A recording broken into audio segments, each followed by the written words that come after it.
Hey everybody, welcome to T-Roy Cooks. I appreciate you joining. Today we're doing some rib candy baby back ribs on the Weber Kettle. Got the slow and sear setup on there, so we're doing some low and slow. For my smoke wood, I've got me some Mojobricks. We're doing some cherry, vanilla, and bourbon flavored Mojobricks, folks. And if you're not familiar with what rib candy is, I've used it in the past. Hadn't been on the video in a while, but I do use this stuff all the time. Rib candy right here. It's like a glaze. It's you just rub it on like barbecue sauce at the very end, and gives a really nice flavor to your ribs. Okay, this is my favorite, mango habanero, but they got a bunch of different flavors. And we're also going to try out a brand new seasoning blend. They got like seven different seasoning blends that just came out over at Texas Pepper Jelly. My good friend Craig over there that owns the place, he was kind enough to send me some samples. Here we go. We're going to check this one out. This is the rib seasoning, folks. I'm looking forward to it. Bet it's going to be good because I love that rib candy. It's going to be a great video. Hope y'all stick around, folks. We'll be right back. T-Roy's chilling in the backyard grilling, cooking up some barbecue for you. T-Roy's chilling in the backyard grilling, showing you that you can cook it too. Always with a beer or whiskey, but he cooks responsibly.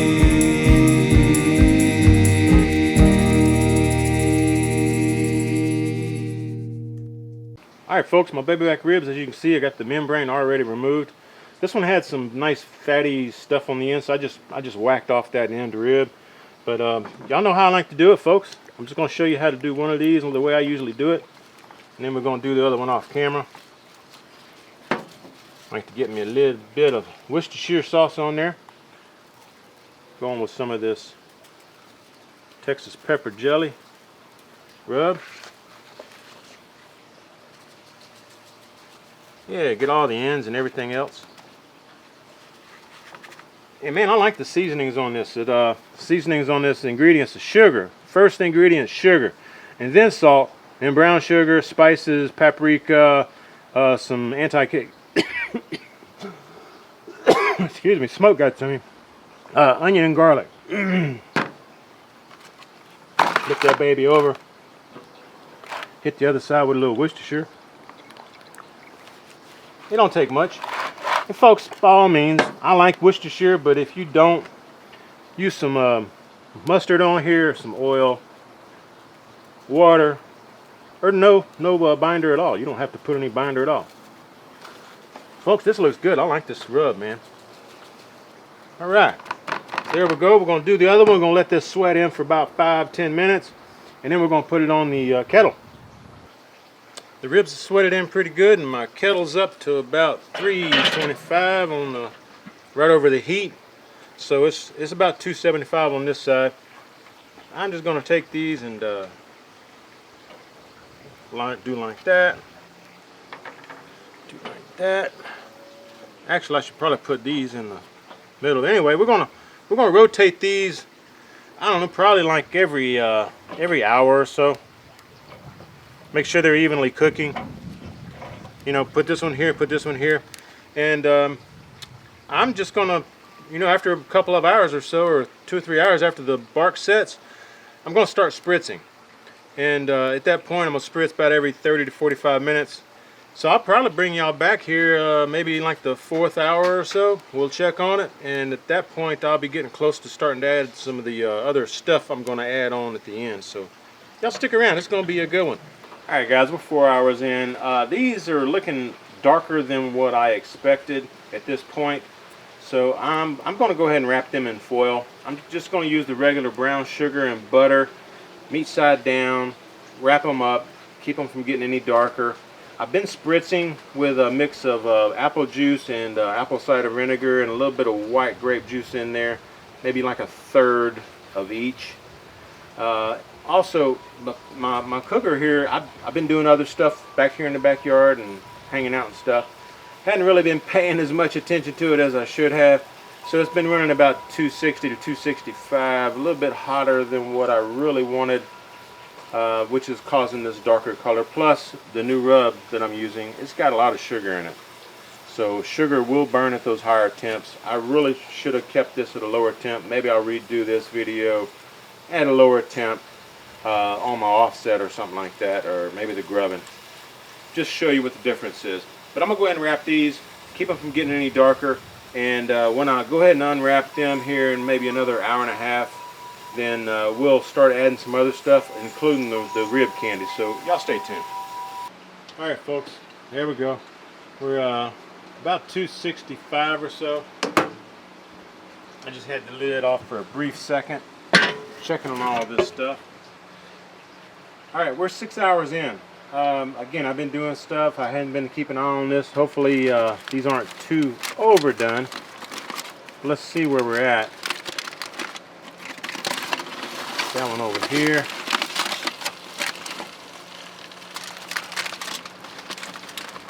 Get this one going over here. Alright, hopefully the foil's not bothering the camera too bad. Let's see how tender these are. I like to use my little my Thermopin. That's pretty doggone tender, folks. On this side, this thicker section is tender, but it still has a little tug to it. Those are definitely ready. You can pull them off right now. What I think I'm going to do, I'm going to add some more stuff to it, folks. You know, we call these rib candy baby backs, so we need to add some rib candy for sure. Make me a little boat.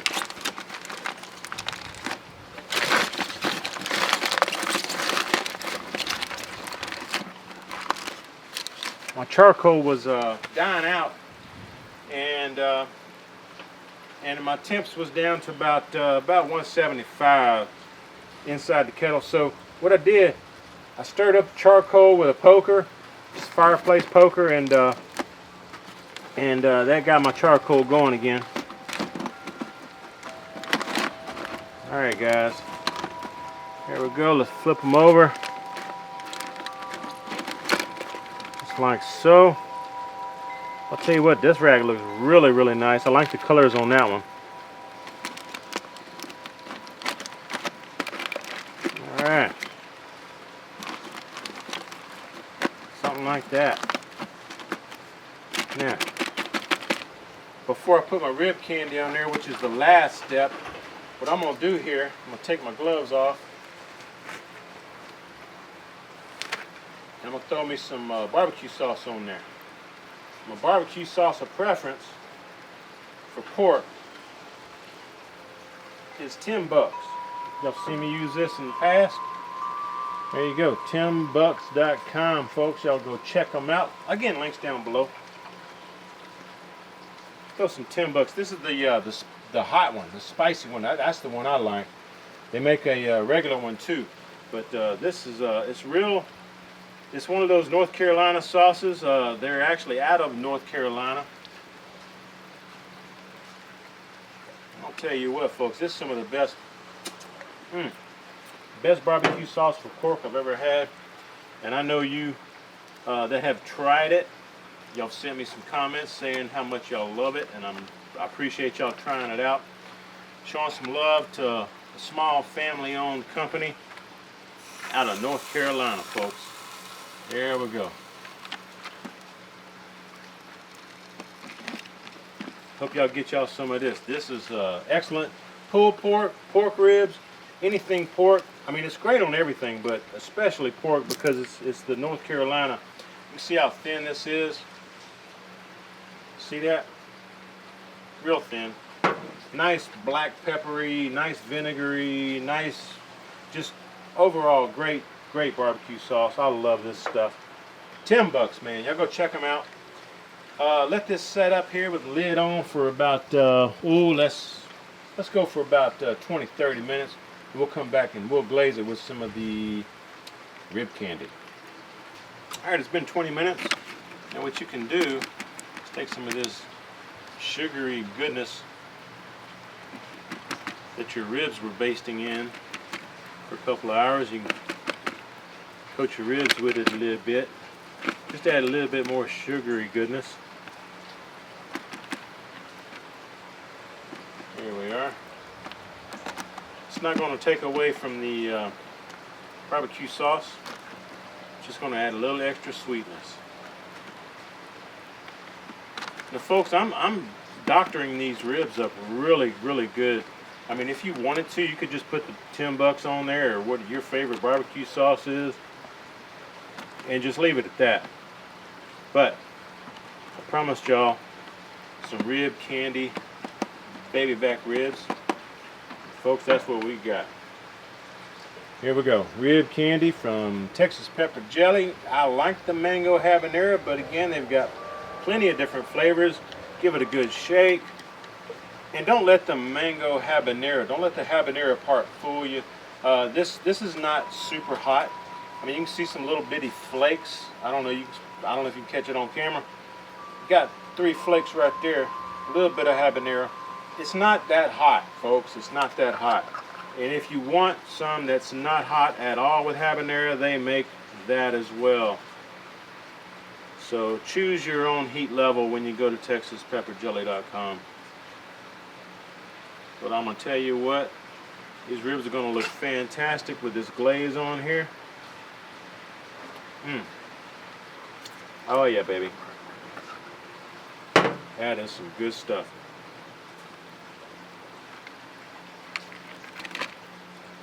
Just kind of let that set up on there for about 10-15 minutes.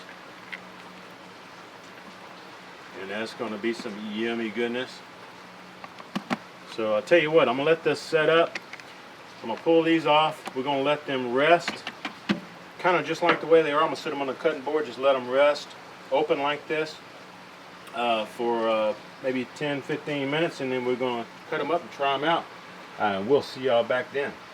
Alright, so just a little bit over a 6-hour cook. Let the ribs rest for probably about 20 minutes.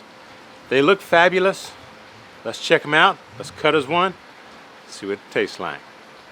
Alright guys, these are the ribs.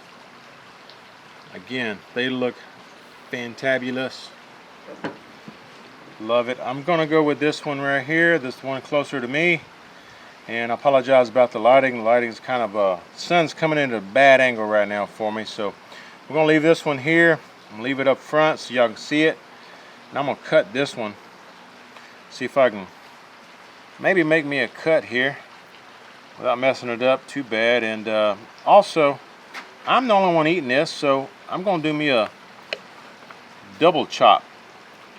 See if I can do that real quick here. Oh yeah, look at the sharpness of that Dalstrong knife. Go check that out, folks. Check these out on Amazon, folks. Link will be down below. Dalstrong, love it, man. But check out the thickness. That's a double thick rib bone right there. I'll tell you, check that out. Meat on both sides of the bone. Cut me another one. Let's cut one from over here. Got that one there, got that one there.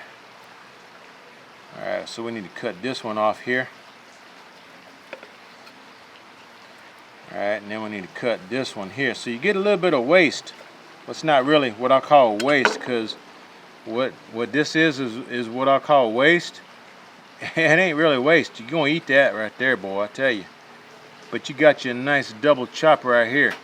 You just cut against the edge of the opposite bones and leave the one in the middle. Now check that out, man. Don't that look fine? Alright, let's give these a taste. Let's see what we're looking like and see what kind of flavors we got. Alright folks, let's check this out. There's the top side of it. There's one side. You can see a little bit of smoke ring going on there. Not a whole lot. Not a whole lot. I didn't put a whole lot of smoke on it. But juiciness, I don't know. I can't see it, but y'all check that out. I don't know if there's any juice coming out of it or not.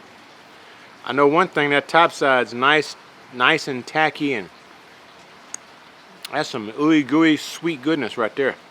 And that's a double rack. Y'all see the bone in the middle? You got meat on both sides. That's a double rib right there. Y'all saw me cut it. Let's try it out. Perfect bite. There you go.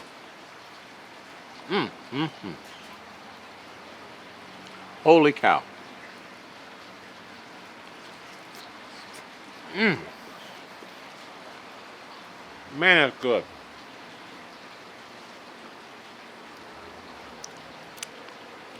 Oh my gosh. Folks, I gotta tell you, that's probably one of the best ribs I ever cooked. And it's perfectly cooked. I mean, you got the bite through, but on that second bite, you kind of pull off the bone a little bit. That's good, y'all. Got that $10 on there.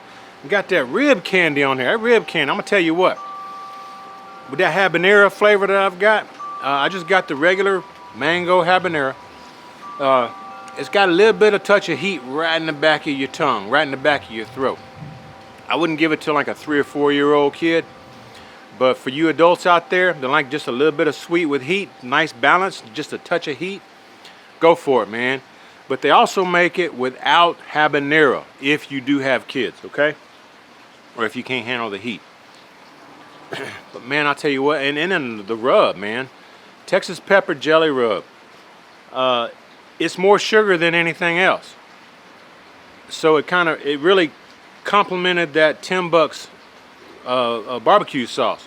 Because that's a nice vinegary flavor. And you got the sweetness from the rub. And then you got that pork flavor, man. You got that really nice pork flavor. Try to get the best pork you can. It's all together. It's all really, really good. And then that rib candy on top. That's just an extra kiss of flavor, folks. That's good stuff. Folks, hope y'all enjoyed this. If you're not subbed yet, click the little icon down below or pull up my channel and go ahead and hit subscribe. I'd appreciate it. Hope you share the video. And when you do, please tell all of your friends that T. Roy cooks responsibly. Cheers, everybody. We'll see y'all next time.